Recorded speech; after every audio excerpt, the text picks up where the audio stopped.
नमस्कार साथीहरू। कहिलेकाहीँ सहरको कोलाहलबाट टाढा शान्ति आफैले बोलाउने ठाउँहरू हुन्छन्। आज हामी त्यस्तै एउटा ठाउँमा छौँ, तनहुँ जिल्लाको मानहुँ डाँडा। दमौली बजारभन्दा माथि उभिएको बादल र आकाशको बीचमा फैलिएको यो डाँडा मानौ प्रकृतिले आफै विश्राम लिने ठाउँ हो।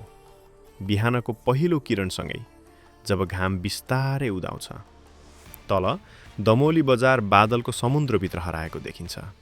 हावा शान्त छ, समय अलि ढिलो बगे जस्तो लाग्छ र मन आफै हलुका हुँदै जान्छ। सफा मौसममा टाढा टाढासम्म फैलिएका अन्नपूर्ण, धौलागिरी र मनास्लु हिमालहरू। यो दृश्यले शब्द होइन, अनुभूति माग्छ। मानहुँ डाँडा सिर्फ एउटा गन्तव्य होइन, यो एउटा महसुस हो। 2 देखि 3 घण्टाको हाइक पछि जब तपाईँ यहाँ पुग्नुहुन्छ, थकान होइन, सन्तुष्टि महसुस हुन्छ।